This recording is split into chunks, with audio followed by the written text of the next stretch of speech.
So the day before I left San Francisco, I actually tried a new experience, which was a float tank.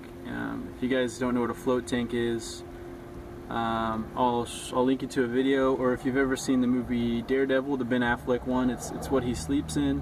Or there's another really great film called Altered States, where they do experimentation with float tanks. Basically, they've also been called isolation tanks or isolation chambers, sensory deprivation tanks. Basically what they are is it's a black tank, well, sometimes black, sometimes white, it varies, but essentially it's a tank that's soundproof, and you get into it, and it's filled with about 1.5 feet of water. The water is filled with about 1,000 pounds of Epsom salt.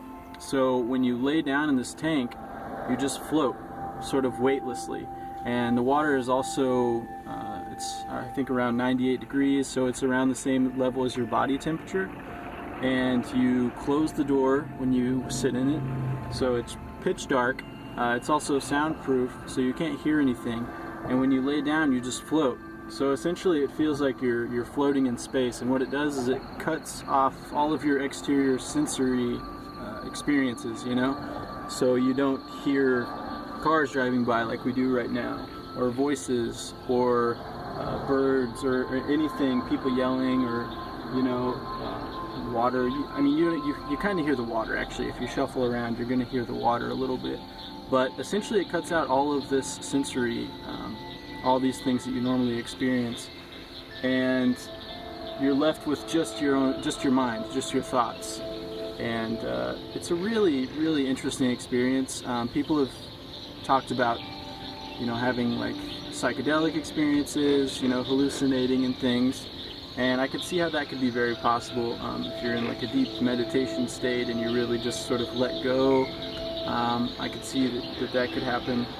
For me, it was more relaxing. Now, this was also my first time doing it, so I was kind of just getting adjusted to the whole experience, and I kept rotating my body and trying different positions of laying down and things like that. And eventually I started seeing like little patches of color, you know, and things like that. So I could see how it could get even more interesting as it went on. But for the most part, it was just a really soothing, you know, nice experience. Really a way to just, you know, get away and relax and feel super refreshed when you get out. When I first stepped in, when I first started the tank, it felt a little bit, the whole experience was a little bit startling at first, because you get in and then you close the door and it really is, you know, pitch black, so you can't see anything, and that was hard for me to imagine before actually doing it. But when you sit in there and you're just in that moment and everything is dark and you've got this water, it's so bizarre. You can't see your hand in front of your face. It's just really strange.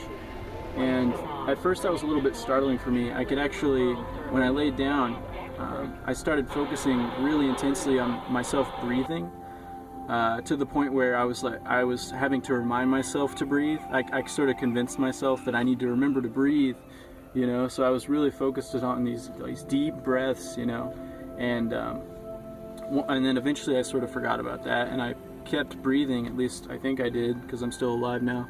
But yeah, so eventually that didn't bother me.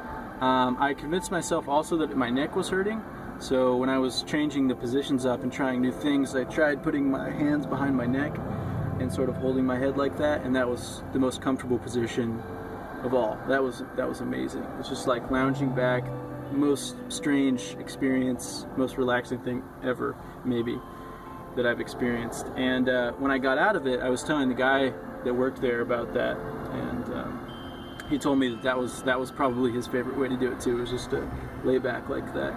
So definitely, if you guys haven't experienced the float tank, I do recommend it. It's if you're claustrophobic, if you're really claustrophobic, you might not enjoy it. You can like block the door a little bit so you can still let some light in if you want to, but I recommend just going all the way and trying it out. Like I said, it is a little startling at first, but you get used to it and it feels a lot more refreshing, you know. The place I went was called Float Matrix in San Francisco, and it's sort of in the Tenderloin area, but it's a really neat place. It's really chill. The people that work there are really nice. The experience is really interesting. You take a shower, you get all cleaned up, and you put a robe on and all this other stuff and these slippers, and you get into the tank, and then once your time is up, they very nicely just kind of knock on the door, and then you get out. And I was in there for an hour, and I felt like that, your sense of time just goes away completely. You lose track of time. My hour went by super fast, actually. And I've heard that an hour was a long time, but I felt like I could have lasted in that thing for like 3 hours. So